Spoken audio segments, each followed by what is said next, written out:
This You conference back will again now be is, recorded. so basically in a business scenario, the thing that gives you the edge is based on who presents the quote to the customer at the earliest and the best quote.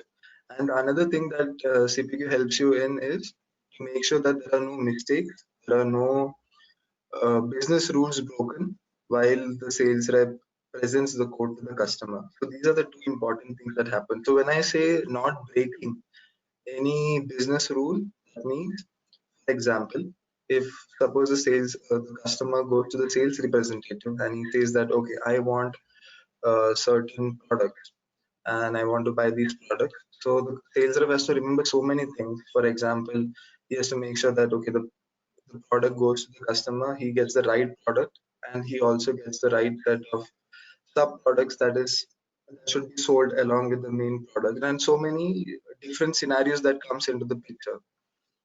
So, for example, if you're buying a car, so then there are so many things that the dealer tells you that okay, you have when you buy a car, there is additional seat covers that we provide. There is mattings that we provide. There is armrests that we provide, and so many different things that they have to sell or that they offer. But then what happens is in hurry or in that situation, the sales rep basically he forgets to do those things. So what CPQ helps you do is it helps you build in certain business rules. The entire thing that the sales rep has to remember himself is being set into the system using a lot of features that CPQ offers. This is the basic introduction of what a Salesforce CPQ does. Okay, so this is a training org that I have. So I'm going to show you a basic flow of CPQ, and we will just go through that how exactly your CPQ looks like, and how things work. Okay, so till now are we good? We're just going to start with a basic structure of CPQ. Okay, so what I would suggest is we will, I'll just give you a quick flow, and then what you can do is if you guys have any doubts, you guys can note it down, and maybe after the session or when we finish a topic, I will address it. Okay, so that's how we will go forward. So to start with, we have. So you guys are aware of the standard objects in Salesforce, right? Since you guys are all experienced, I'm sure that you guys know what is account, what is a opportunity, right? So anybody who does not know, the idea about Salesforce.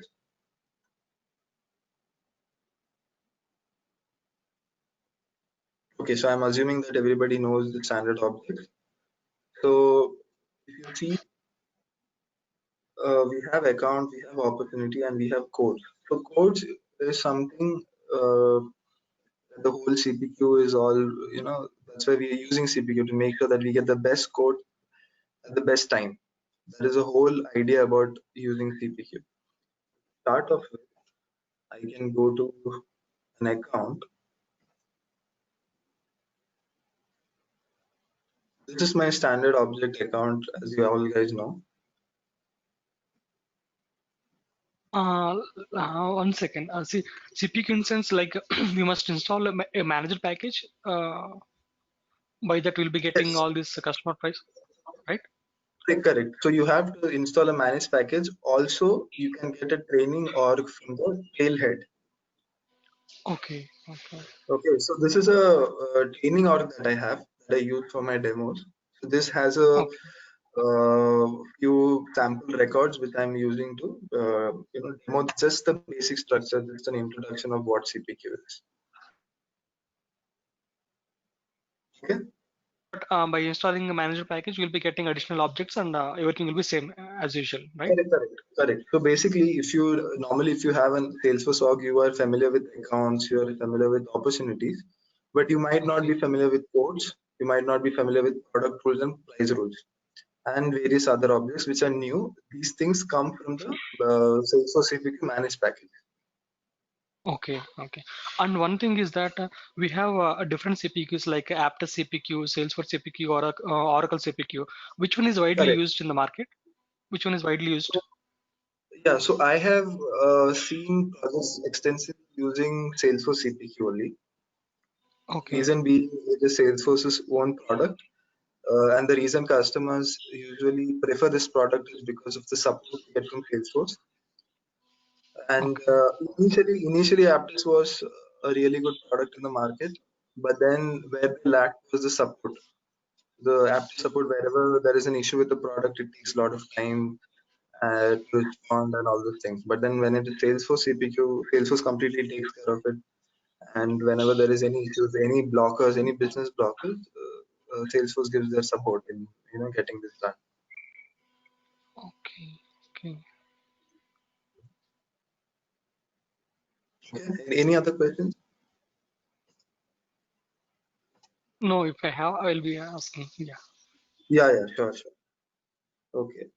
So let me pick up I like use this account Edge Communications.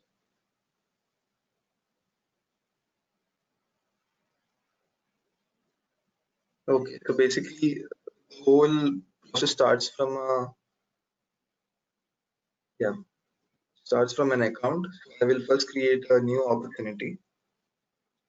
I will call it just a dummy demo day Uh, one. do you have any flow diagram to show which object flows to which object, and what is the flow from top to bottom? I can show it to you, by doing it. But then flow, maybe I can give it to you in the next session. Okay. Yeah. Yeah. Thanks. Yeah, sure. So right now I will show you the flow, but then the diagram and things, I can maybe give it to you guys on the next session. Yes. Okay. Yeah. So this is a basic opportunity that I'm creating.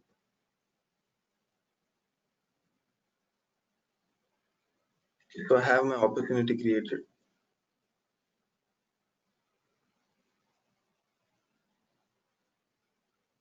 Okay, so I have this quote. So if you guys are familiar with the normal Salesforce, you might have seen a quote over there as well. There is a standard object called as quote, but then this quote and the standard Salesforce code is completely different. This is something that comes from the managed package, and there are a lot of features, a lot of additional functionalities that this code provides. So make sure that you guys do not get confused between the two code objects. So I have a button over here which is called as new code, which helps me start my code process. So basically, I start my whole code process by creating a new code. So I click on this button, and what primary does is it associates the code. So suppose I have a lot of codes. So what primary does is it associates that code to that opportunity. So what I will do is I will select the term. I will save this code, and I have created a code now. Okay, so these things are all getting pre-populated. That this is the opportunity that we created. This is the account that we already have, and these are the details that all came in from the related objects. So there are so many things you see, right? There's a whole set of fields that are there, all CPQ fields. So we will come to this one by one when we go into things detail. Like what we will do is we will take each topic and we will go deep inside that on what it is doing, what are the fields, how these fields are getting auto-populated, and how the field auto-population actually impacts the whole structure and all these things. Okay, so coming back, we have this code created. Now what we will do is we will create, so we have to now, offer the products to the customer. So there is this button called as edit lines, which is actually the product page wherein you can select the products.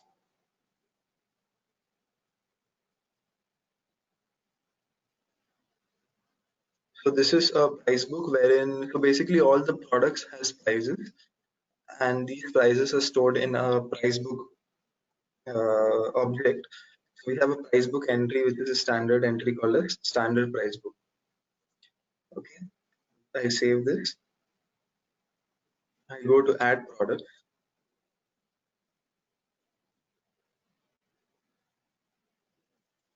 and yeah, I can select any products from, for example, I pick up doorbell camera, I pick up exterior camera, yes, let me pick up one more. So I'll pick up this one. These are the three products that I want to buy. This is just a normal shopping cart like you guys have in, this online shopping thing that we have. So it's kind of the same thing wherein the sales rep can go and he can select the product that is being offered by the company. Over here, I have the whole product code. So these are the things that we load in the system initially, basically before the system goes live to the sales reps. There are a lot of data load that happens. So CPQ is more of a data centric functionality. It all depends on the data that you put into the system. So I have this, basically the doorbell camera and the product code is all entries into the product object. We have, if you guys are aware of the object called as product 2, that is this object wherein we have entered all these data, and that is how it gets associated with the code and it comes on the edit lines. So there are various rules and various functionalities that you can build up to make sure that how these products are visible in the edit lines. So we will come to that at a later stage, but then I'm just giving you a rough idea about how things work. For example, for doorbell camera, I want to give an additional discount of, for example, 10%. And if I calculate this, you can see that there is a discount applied, 125. So, and all these things that you see over here, these columns, and what these columns do, it's all something that you guys can control yourself. There are different features wherein you can go and select the fields that should be visible and what calculation should happen over here. So these are things that you can customize always. So I go to sale. So I am being a sales rep. I'm going to the products and I gave the discount. I'm good with whatever products I've selected. So I go and I click save. Okay. So here I have my code, and I can see that after I click save, I have my code lines created. So these are the three products that I selected, which become code lines. Okay. So now, usually what happens is, One second. If you want to add under more products, then you have to click on edit lines, and the same way you have to add all the products, right? sorry. See, if you want to add more products to the existing code, then Okay. same way we have to, yeah, in same way we have to click on edit lines and we have to select the products, right? Correct. Correct. Yeah. Okay. Yeah. Okay. So you want to try it out? For example, let's add one more product. You go to edit line,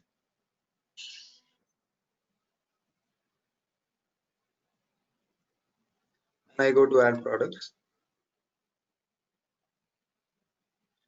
So, for example, if I select some other product, uh, let me pick up a door sensor. Click on select, and I click on save. Yes. Yeah. So I should have four code lines now. Yes, this is four code lines. Okay. Yeah. So now what happens is, in a business scenario, I have a code, I present it to the customer, and the customer goes through it. Now, how do I present it to the customer? That's another question, right? I cannot show this to him because he'll be a little confused. He won't be able to understand what are the features or what is the uh, what is it that I'm offering to him. So usually what the sales rep would do is he will go through the whole code. He'll make sure that it is all correct, the prices and everything, and he will generate the document. This is basically your quotation. You so all these templates that are there, you can customize it. Usually this is whole a business requirement that comes in when you're in the real world. The business would provide a template to you, that is the standard template that the company uses, and you can build it there are certain objects, and there are, by using HTML and CSS, you can build a template, and you can generate a document through that template. So I have my code document created for that particular code. So what I will do is we will go and view that document.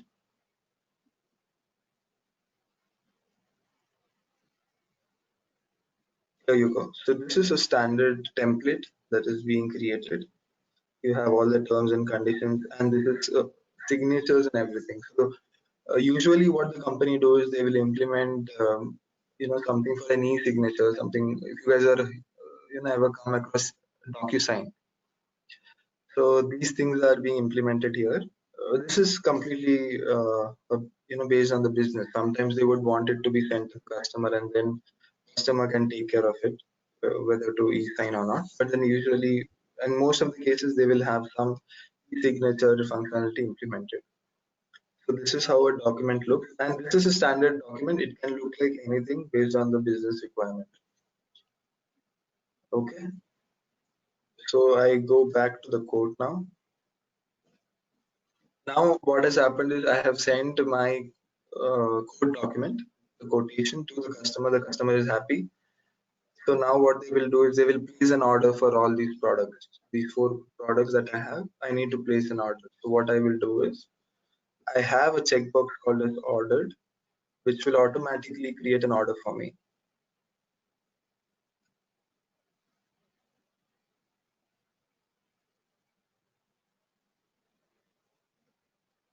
I have the checkbox. So basically, in a real world scenario, what usually the business prefers is to have some automation around this ordered.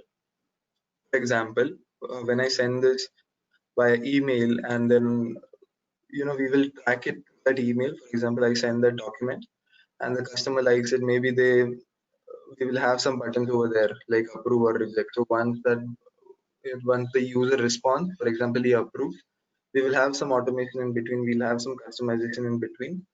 If it gets approved, then we will directly have the checkbox ticked, maybe through through a flow or through some piece of code, and get the checkbox ticked, and automatically it will create an order. So this is a very rare case where they would do this manually, where they will come and click the checkbox. Okay.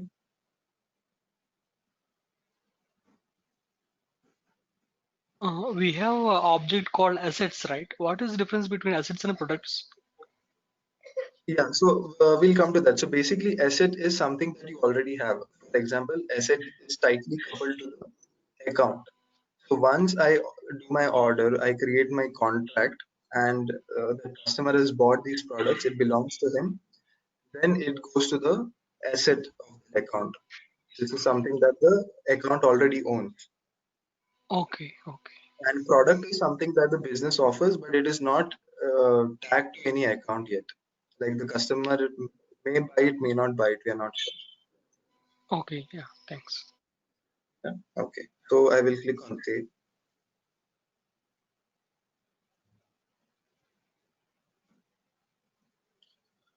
So by now I should have an order created. Yes, order. I go to the order.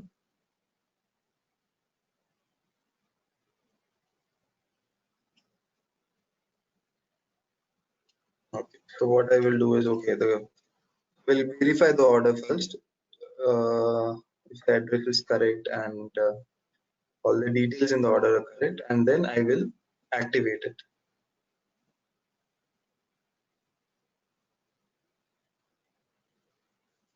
So now my order is activated. Now, one thing that you guys should notice is one of the products that I have is home security monitoring. So this is uh, basically a subscription.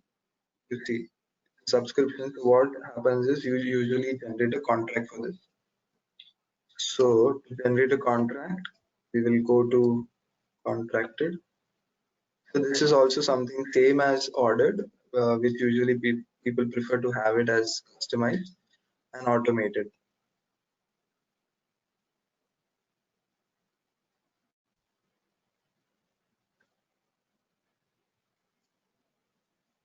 So if you see, I have four order products, but then I only have one contract. The reason being, if I open this contract, you will understand why that is.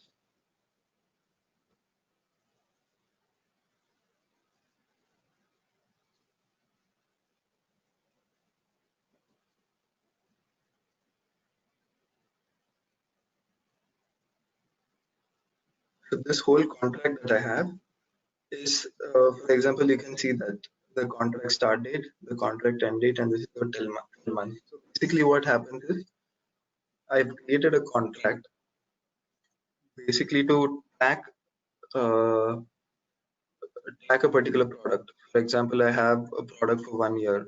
So the contract helps you to track it to understand that okay, what are the products that I cover, what are the terms and conditions, and during the course of time, I can also change the terms and conditions or amend the contract after my discussion with the customer. And there is a product with a subscription that comes into the subscription object. We spoke about home security monitoring, right? So this is a subscription product which is valid for 1 year or 1.5 years based on the duration of that product. This goes into the subscription object. This is the whole idea about what we have till contract. So do we have any questions still here?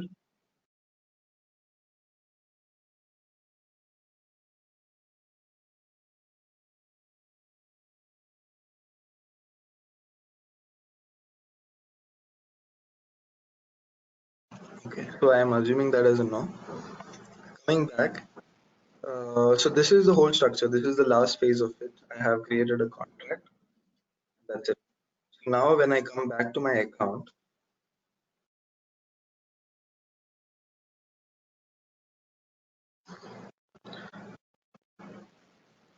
I got a question, right? So basically, the question was regarding asset. So you can see that once I have generated my contract, I have three products here, which are my assets, and this is my subscription.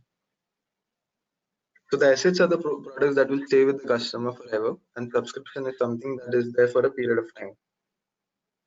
Okay, so somebody who had a question about asset, I think this scenario kind of solves that problem. Yes, yes, yeah, Yeah. got it. Now you're Yeah, clear, got right? it. What is the exact difference between an asset? Yes, yes, yeah. Thanks. Okay. Yeah, sure. Okay. So there is one more important thing that comes into the picture. For example, there is something called as bundling. Have you guys ever come across this term called as bundling? No, Okay. So bundling is a business case wherein you have to sell a set of products along with the main product. That is the whole definition of bundling. So for example, what I will do is I'll create another quote and I will show you how bundles look like and how you can create a bundle. Demo. I will have the stages. So this stage is completely, irrespective of how the code works. There's nothing to do. It's all random. I create my code.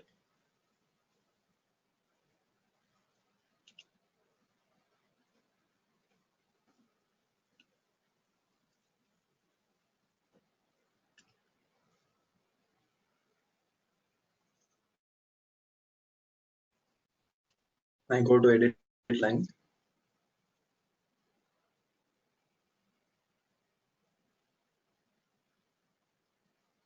save, and I click on add product. So this time to show how bundle product works, let me pick up a product called as laser printer.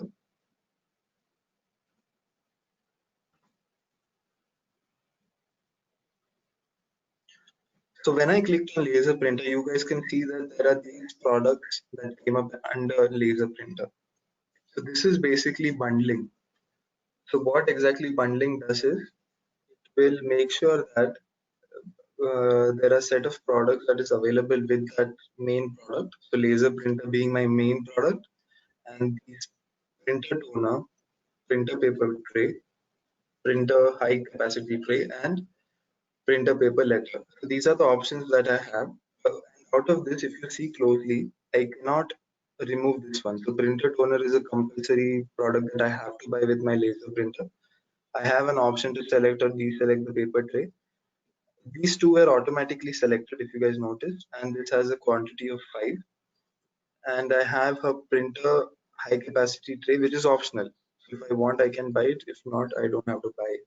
So these things are something that we control at an option level. So let me show that to you. So if I go to the products,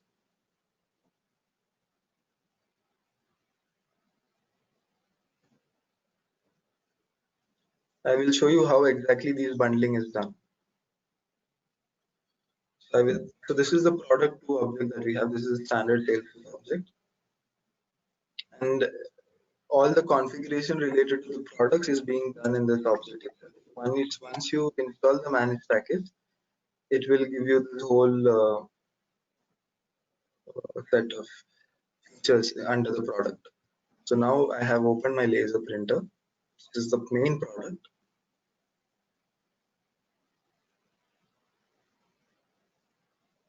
Under this, you guys can see there are 4 options, which is nothing but printer toner cartridge, printer paper tray, printer high capacity tray, and printer paper letter. If I have to open one of these,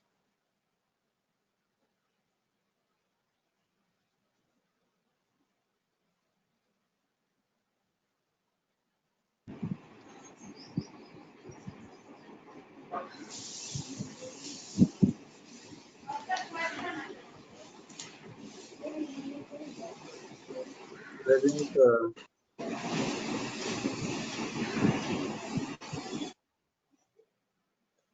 thank you, Rajiv. Yes. Okay, so I opened one of the product option, and over here you can see that the first field is number 10. So number is nothing but the ordering. It is basically in what order it should come in. And best practice is to always put the number in multiples of 10. For example, the first product that comes on the page is always number 10. This will be 20, 30, and 40. This would be the number. The reason we put it in multiples of 10 is to make sure that in future, if the business wants to introduce another new project and they want it to come in between, and if I had initially put in as 1, 2, 3, and 4, I have to do a lot of changes in rest of the products. So we keep a room of 10 between each product to make sure that there are sufficient space in case a new product gets introduced. Okay, so that is what number does. And then you have the checkbox called as selected. What selected does is when I have that as true, when we came into laser printer, you saw that these two checkboxes were already ticked. So this feature comes through when you select the selected checkbox. And you have the next one is required.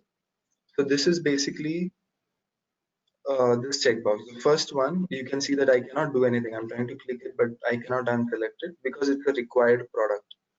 So this option of having this product required always something we achieve by making this checkbox true. Okay, and then this is the quantity which you can set it as default. And also one of the features that you can control over here is, for example, I can set the minimum quantity so that whenever the user buys that product, I can always make sure that okay, he minimum buys, for example, 5 papers or toners or something like that. Okay, so this and there are a lot of things, but we will come to that when we take this topic one by one. So I'm just giving you a high view of what bundling looks like. So let's quickly add in another option over here and let's see how this works. So let me create another product option.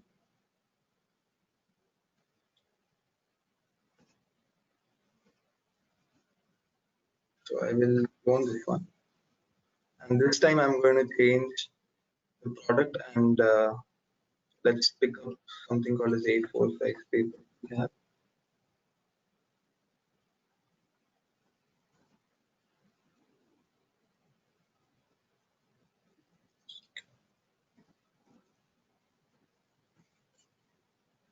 yeah.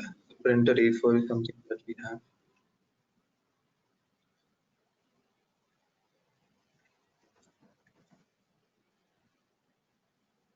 printer paper. This I won't make it as required. I'll keep it as selected, and the quantity is 1, and I'll keep it as quantity editable, and I will click on save.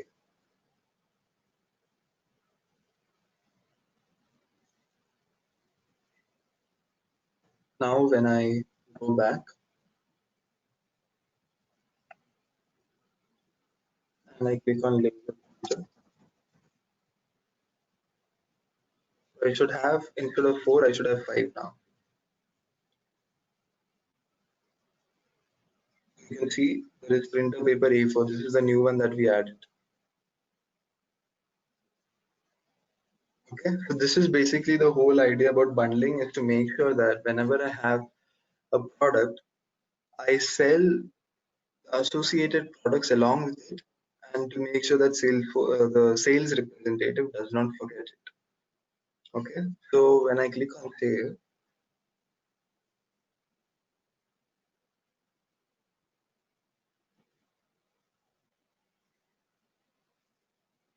I have it this way. I have my laser printer, which is my main product, and these are my sub products, and I can save it. Okay, and when I save it, it's the same thing that we saw earlier, that I can uh, go back. I can create a order, I can create a contract, and the same structure goes on, but what varies is how these things are set up in the system. So there is a different way of bundling as well. So this is the basic way of bundling, which is the first level of bundling. Now I will show you another level of bundling, which is more organized, which is more preferred in the actual business case. For example, I have something called as desktop. Let's see. If I select this product,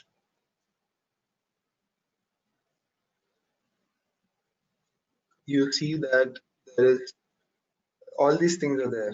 There is the CPU, the processor, there is the memory, there is the storage, there is the input device, there is output device. So these things is also bundling.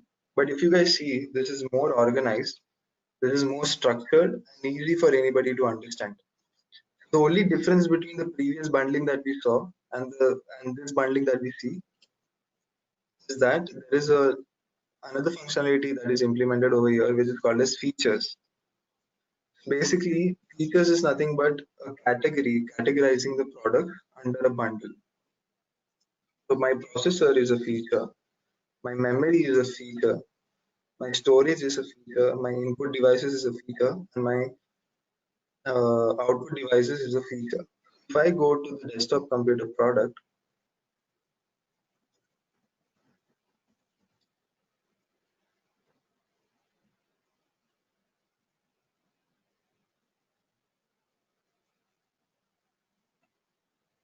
I will be able to see that all my options this time is being associated to a feature. So I have 5 features here, which is processor, memory, storage, input devices, and output devices. So these are the features I created first. After that, what I will do is, for example, I pick up one option. Let me pick up this option. So what I will do is I will associate my options to a particular feature. So if you see, this is the same product option that we created, but one thing that we did not do in the previous scenario was I did not associate this. So this was blank, so it all came under one. Now that I select the feature, as I can see, this processor goes under this particular feature. And this is how, based on the scenario, you can categorize each of the product options, make it more presentable to the sales representative so that it is easy for him. And another thing that you guys have noticed is you can see that this is radio buttons and sometimes it is select boxes. So this is all dependent upon the configuration that you do in the product option. So all these things, this is my CPU processor product. Okay, and There are so many things that you can configure based on the business scenario. As I told you, and all these configuration, it is all data based. As I told you in the beginning, that Salesforce is all about data centric. Salesforce CPQ is completely data centric. Even the rules and various things that you create is all data centric. Now, when I come to this product, I will explain you one more feature that they offer. So over here I can see there are close to 100 products that is there you can select. So you guys might be thinking, right? For example, I load in 1,000 products, but then there are certain scenarios where a particular sales rep should not see some products, and there are some products that only set of set of sales reps should see, but then others should not see. There is a feature called as search filters. Search filter is nothing but based on certain conditions. For example, I can have a product. For example, I create a field called as uh, product location, for example, and I have product location as New Delhi, and I will make it systematic. So for all the products, I will have its location. For example, I will have New Delhi and Mumbai. So basically, what I will do is when I go to the quote, I will have uh, a sales rep city as well. And if the sales rep city matches, for example, if my sales rep is a Mumbai sales rep, then he should only see the products that belong to Mumbai, which has Mumbai in its product state. So what happens is when I go to my code and I click on edit line, I will see only the ones that matches the filter, which I've set up using search filters. And then I have product rules.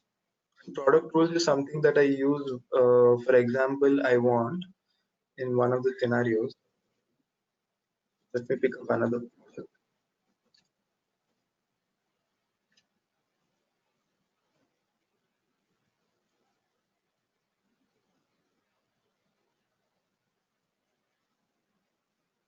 Okay.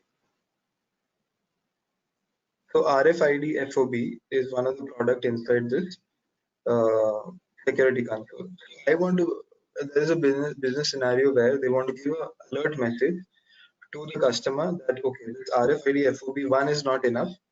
I want to make sure that they at least select two RFID FOB. Okay. So what I will do is I will create a product rule. I will go to product rule and I will create a new product rule. So let's just quickly create one. RFID alert. Be alert for this product. It will occur on save, and this will be all conditions on it. Active. And the message is check number of. Please check the quantity selected.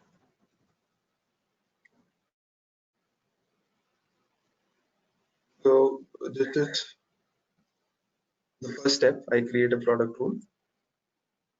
Now there are two more things that I have to do.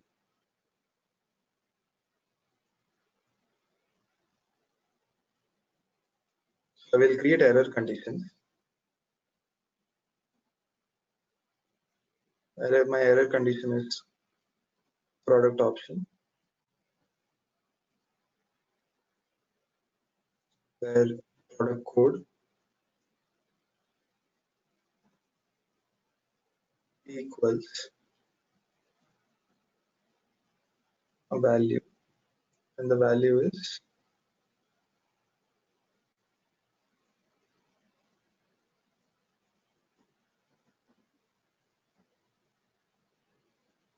RFID.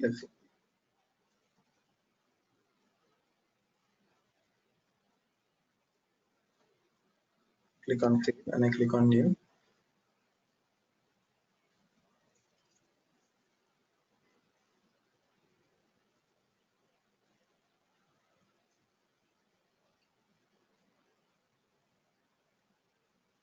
Click on product option. quantity.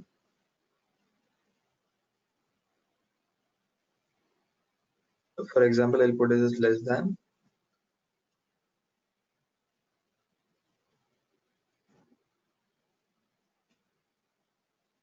and I click on save. Now the next step that I have to do is I have to make sure that I get this associated to that product. So I'll select the product, RFID, FOB,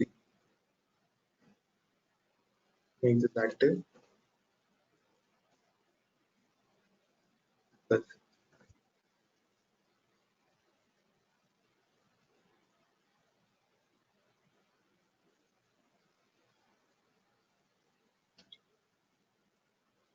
okay.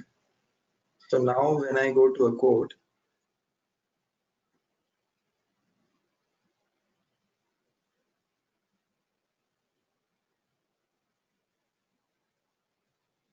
click on edit lines,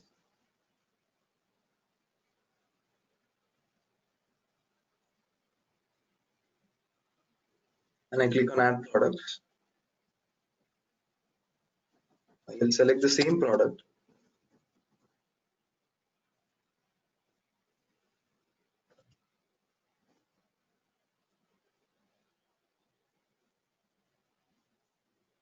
So I have my quantity as 1. So this should give me an alert message. Okay, not 1 second.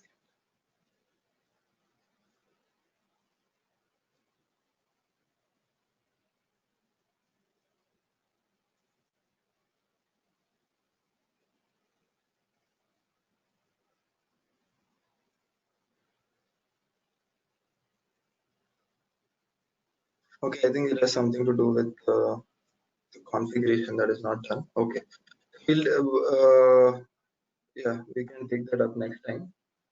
I need to settle something in the settings. Okay. So this is product rules. Maybe in detail we will go into this one by one later on.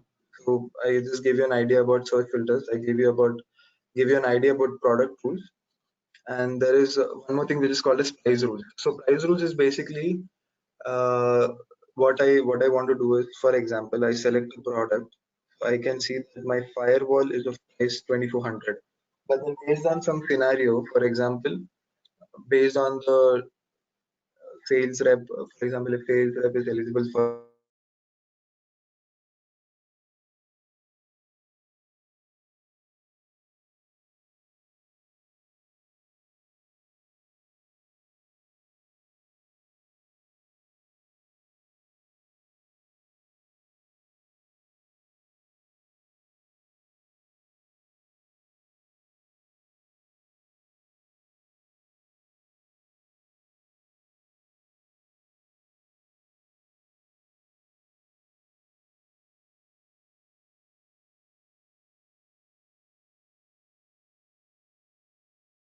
hello, am I audible?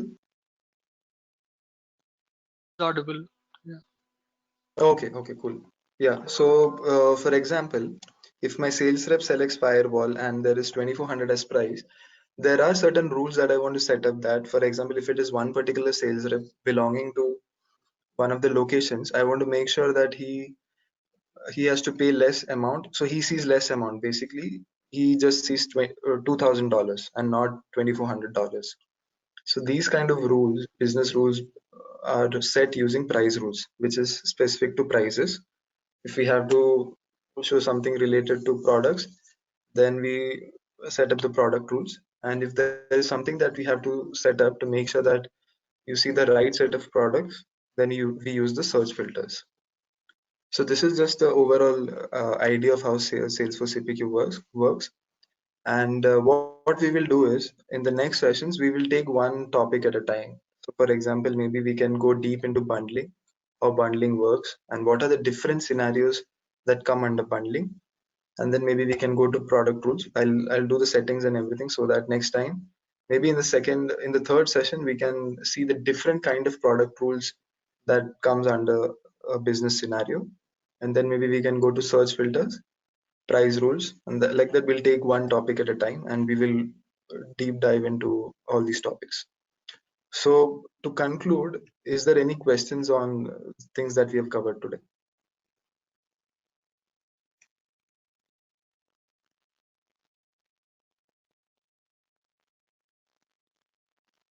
Yeah, anybody? Like I can give you a quick recap of what we have done. We went to the account, we created an opportunity, we created a quote, we selected the products through edit lines, we saved them, we got our quote lines, we placed an order.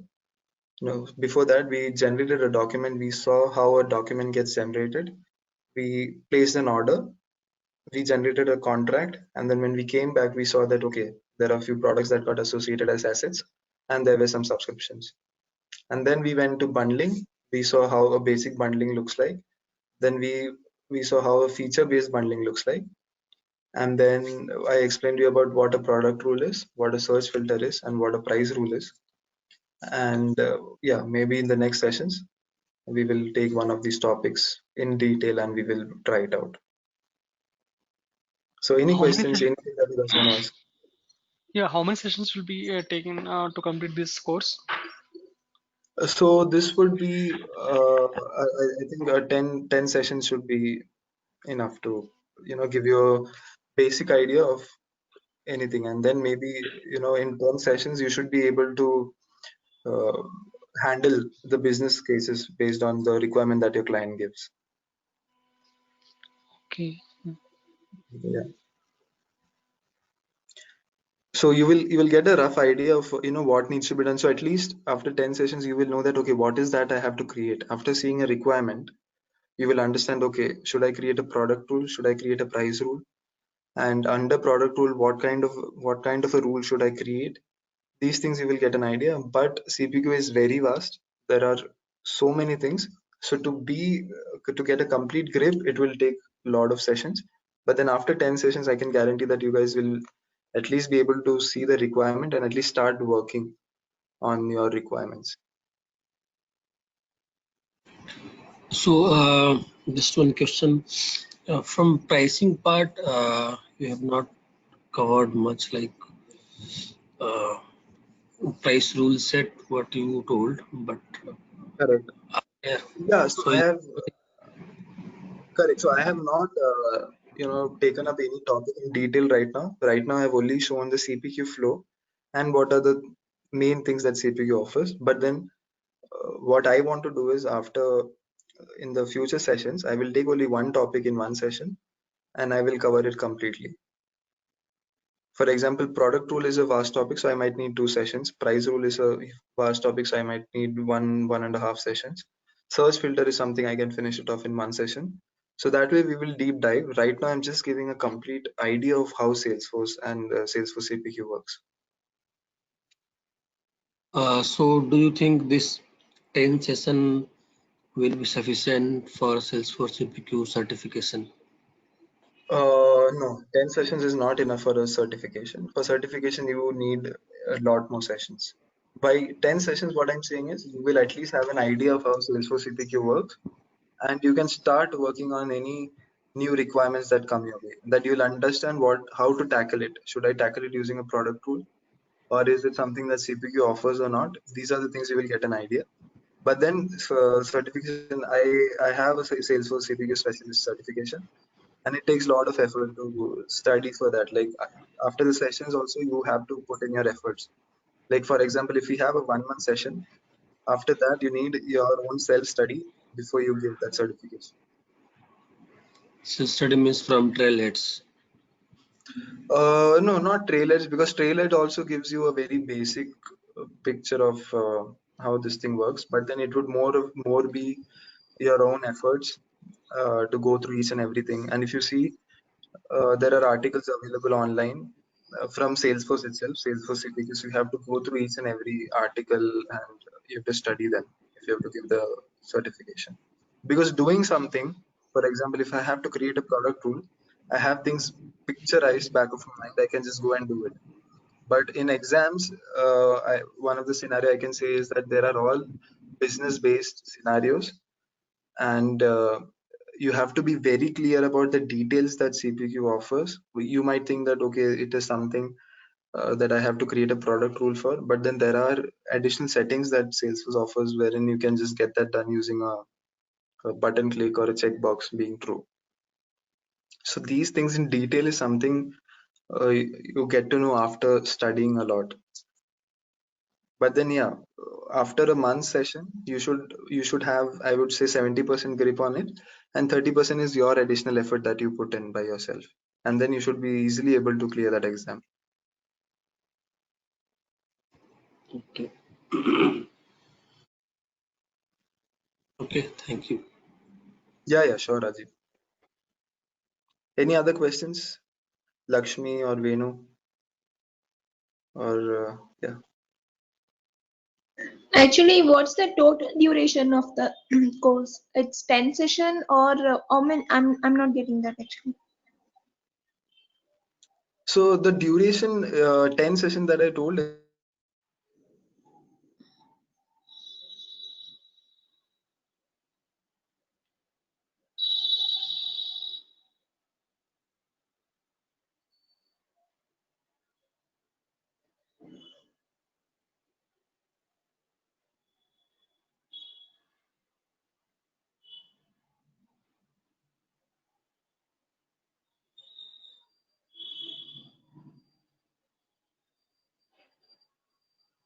you should go for that 1 month course if you want to give a certification exam. But then after, so 10 days is you will be at level 1 after 10 days of CPQ, and then after a 20-day session you will have hands-on a good grip. But then if you really want to give the certification, then yeah, at least 1 month of course is something that you should take up.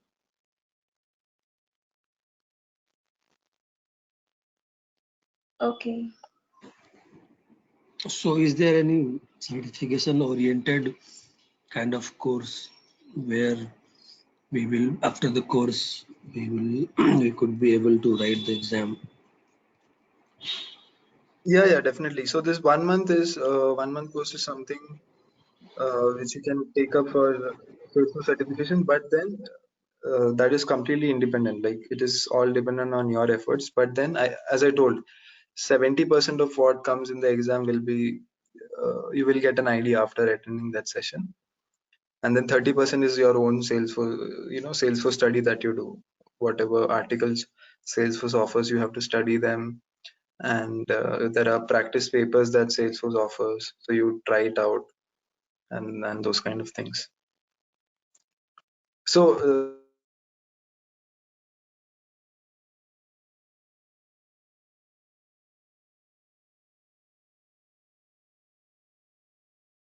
doing the certification, or is this for your office, the project?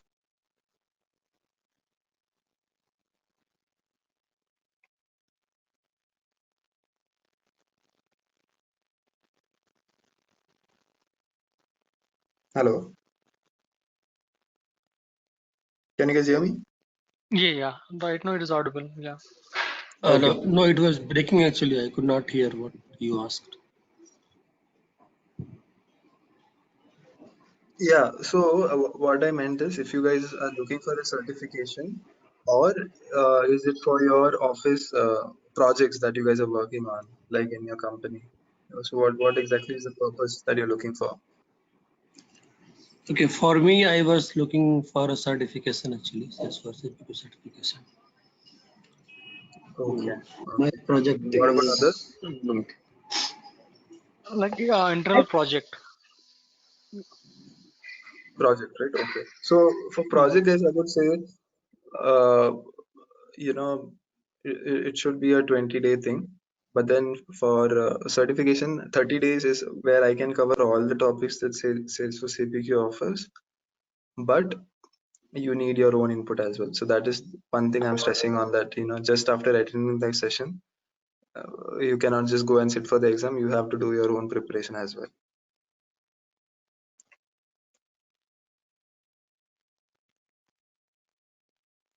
Okay. So any other questions that you guys have?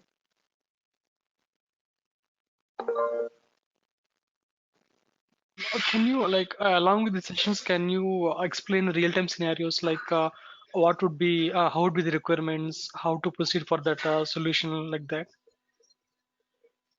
Sure. I can give you real life scenarios. For example, I was working for a automobile company in my previous project. So basically, they had so many things. So they had. So this is actually post sales. For example, after a customer buys a car, there are so many things that the company offers. For example, there is warranty, and then there is service that they provide. So all these things are tracked during through CPQ, and they provided these features based on the age of the car or the miles. That is the odometer that car has run. So we had this whole set of business rules uh, built into the system to check all these things. For example, the things that we checked was the age, the miles, the city that a dealer belongs to, and that customer how old he is, and the customer location, and so many other things that were looked. And I can say that there were close to 50 to 55 business rules behind. Before, when I click on edit lines, when the sales rep click on edit lines, the products that I see comes after the close to 50 business rules fired. So and in real scenario, you won't get it as, you have to build the whole thing and then the customer uses it. So basically, Salesforce CPQ mostly it runs on agile. So what will happen is they will give you one requirement first, that okay, I want to see all the product that come under this city. So you will create one search filter first, and maybe that might be your first requirement. Secondly, they would say, okay, this is I have a requirement for adding in parameters like the age of the vehicle, the miles the vehicle has ran. So that would come as a second requirement. So gradually you build it and it becomes easy. But then, yeah, in the end, when you look at it, it's a big thing that you've built in the backend.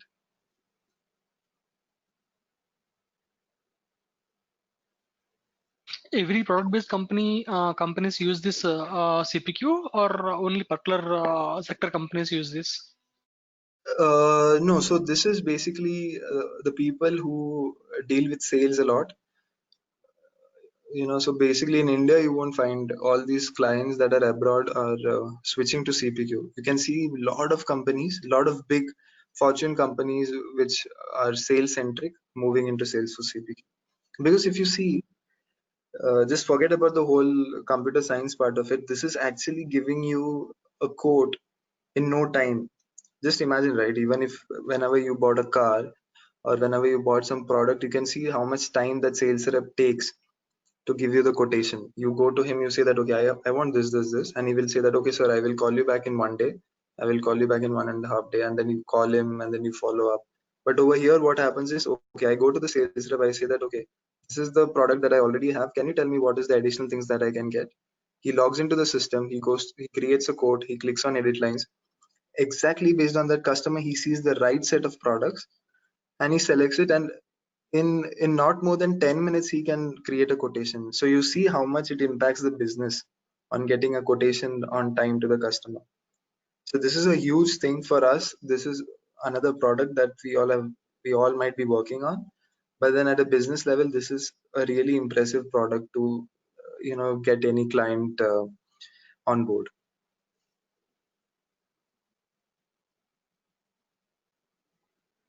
Yeah, Uh, thanks. Yeah. so when we do a month course, then will the hands-on will be there, or the project, some project will be covered? Correct. So what we will do is gradually we will create a project. But in each session, I will make sure that after I finish that session, you guys will have exercises that you can try it out, and then which we will discuss in the next session. So it will all be practical based. It won't be like I will just be explaining and then you guys keep listening. I explain a topic, I give you exercises, and in the next session you bring it ready, and then yeah, that's it. And then we discuss on it. And once you guys are comfortable, we move on to the next topic. So that is how I usually conduct the sessions. Okay.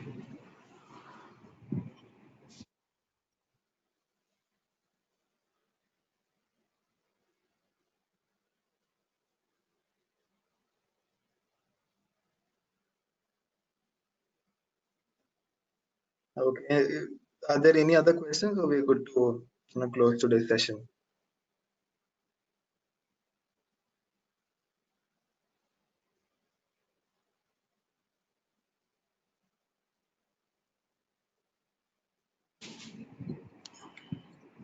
Yeah, it's fine.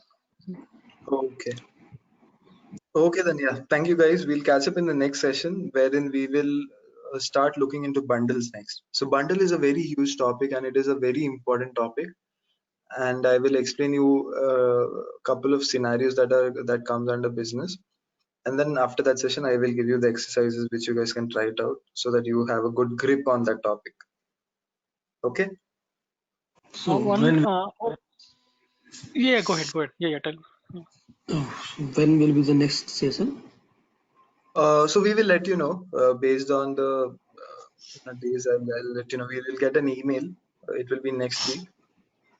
So yeah, we'll communicate using an email. Yeah. Yeah. After this 10-15 sessions, can I crack an interview? Like, can I get a job on CPQ if I try?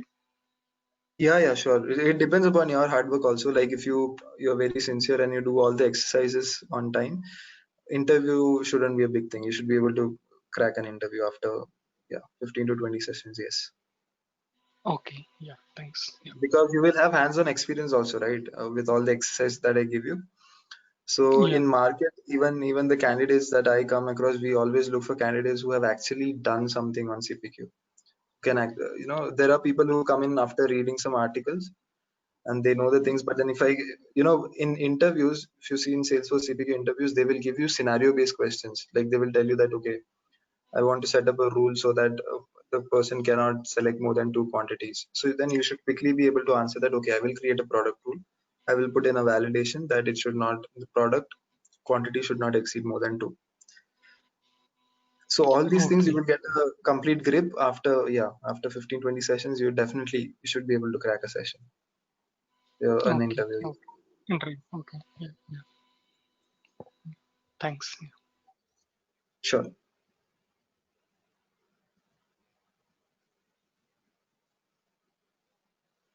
Okay then, guys. Yeah.